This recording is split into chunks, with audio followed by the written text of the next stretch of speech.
Hi, and thanks for coming to my channel. I'm your Everyday Joe. Today I'm going to be making my version of Brussels sprouts using the new Ninja Foodi NeverStick Cookware. So stay tuned.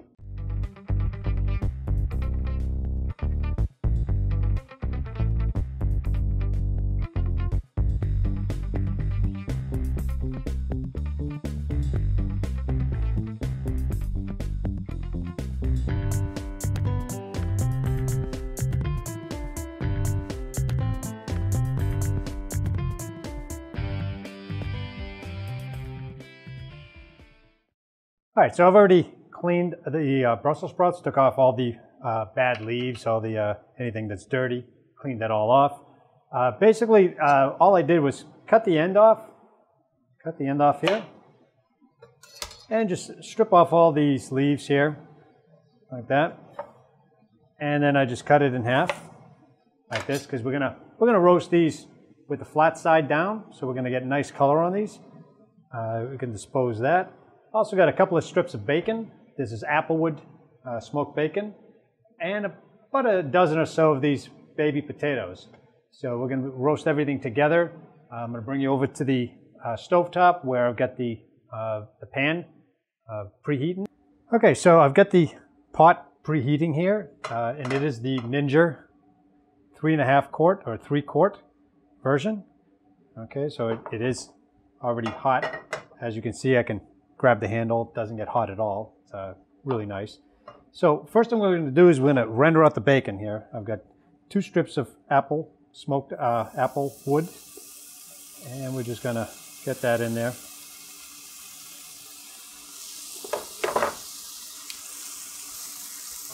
And I've got the heat on medium, so we can cook without burning anything. All right, let's make sure we got everything separated here. Okay.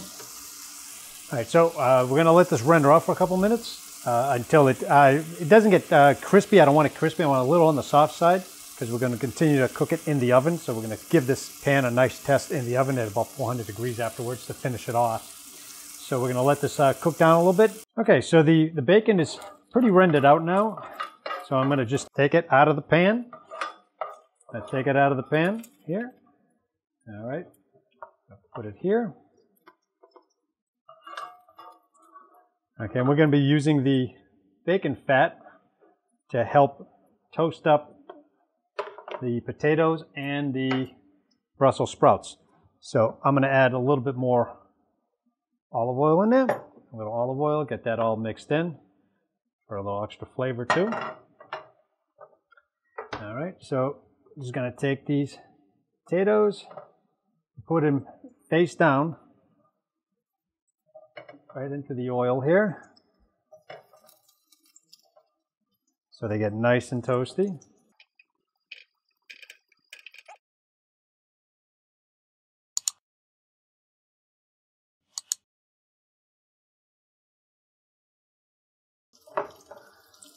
Okay, let's squeeze them in. Because we're not going to fully cook them here, we're going to cook them in the oven.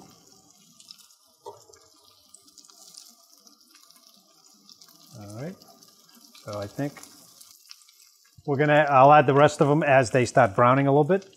So we're going to let this cook down until we get some color. All right, so let's see if we're getting any color here. So if you see, it's starting to get a nice color on it, but we want it to go a little bit further.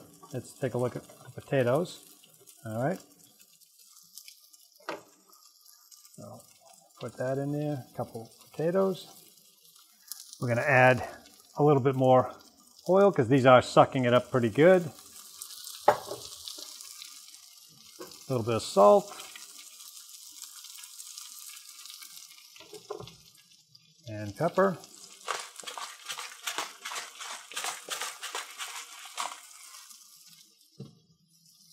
Okay. Get that one there turned up like that. Okay, so I'm going to let these cook a little bit, get them nice and toasty brown, and then we'll continue along. I'll add some more, a little bit of butter and a little bit more oil just to get it into the oven and start flavoring it. So let's let these go a little bit longer here because I do want a little bit of color on all the sprouts. Look at that. Isn't that beautiful? That's really nice color. Look at that. So let's see how the potatoes are doing here. A little bit. We're getting a little bit of color on the potatoes. So a little bit of color. We'll let them go another minute or so. Okay, so we've got some color on these now. So let's take a look at them. See, nice color. Nice color. The potatoes are getting some color on too. So what I'm going to do here is we're going to get the rest of these in here because we're going to do a little bit of steaming first. So get a little white wine. There's about a half a cup of white wine. All right, I'm going to get some of this roasted garlic base in here. So maybe about that much, maybe a teaspoon of it. All right, get that in there. Like that, and about a teaspoon of the regular roasted chicken. Like that. And get that in there too. Okay.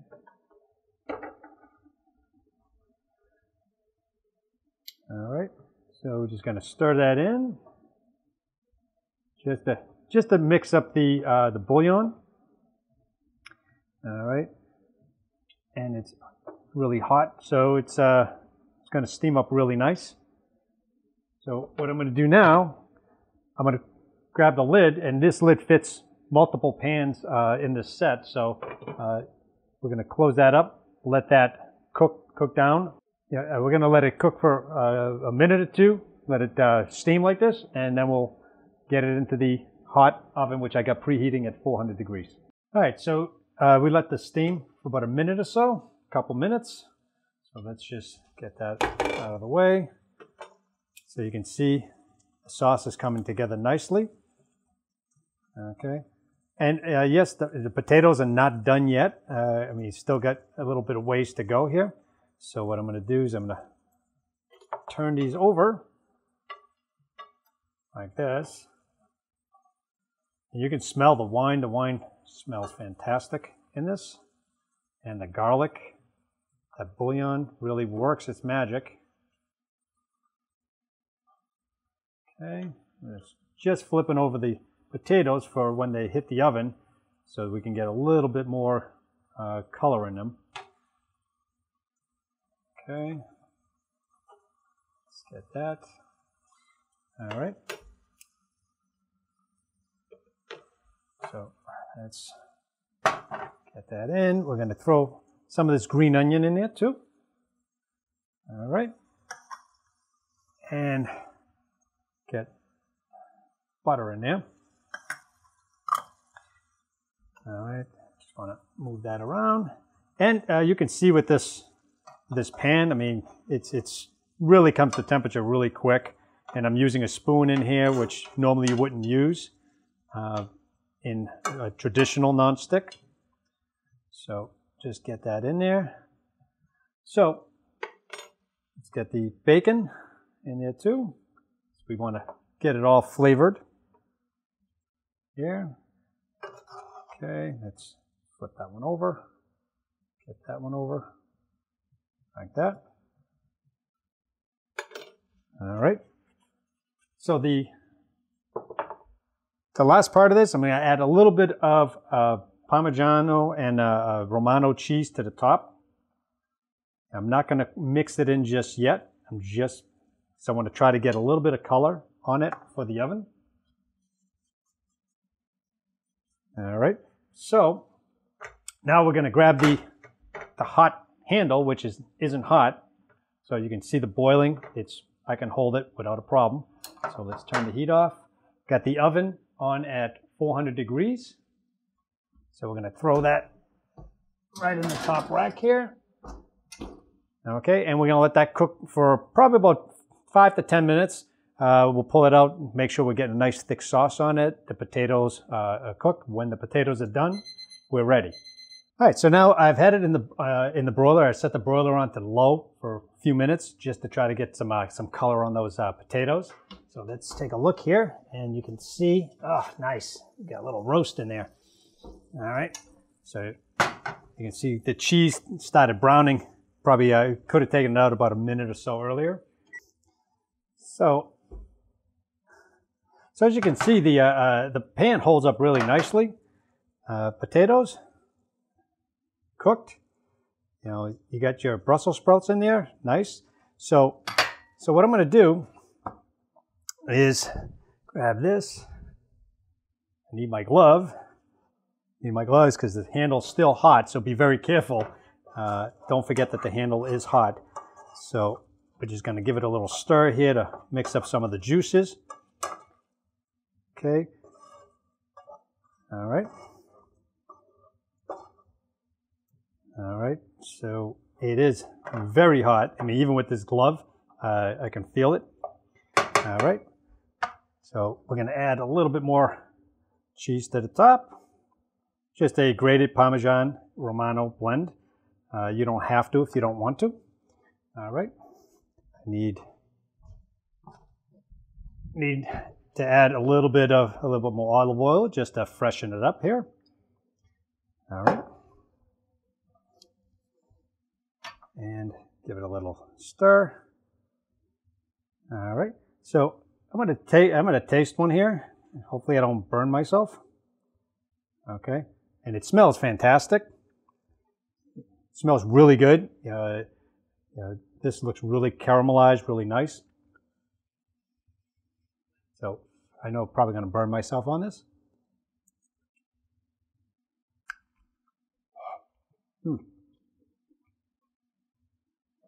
Oh, it's really good. You can taste the garlic from the bouillon, and the grated cheese really comes out on it. Really good, really good. A little hint of that white wine we put in there. That was just a regular Pinot Grigio. But this is really good. This would go really good with like a chicken dinner or turkey holiday side dish. I mean, it's fantastic. And wasn't all that difficult to make. And it looks like the pan too. I mean, let's talk about this pan. I mean, the pan held up. I mean, no discoloration that I can see, no peeling, nothing going on around the side. I mean, it looks like it cooked everything pretty evenly. So they are oven safe apparently at 400 degrees, or even with the broiler, which usually the broiler hits about 500 degrees. So I'm gonna plate this up and probably make some chicken or something on the side, and I'll post some videos, video for the chicken on the side here. You can check it out. Hope you enjoyed the video. You can check out some of the links I leave in the description. Also, the ingredients list will also be in the description section below. Check out the videos here on the side that YouTube puts out. And again, I want to thank you for watching this video and spending some time with us and checking out the new Ninja Foodi cookware and how I'm using it and how it's holding up. And we'll see you in the next video.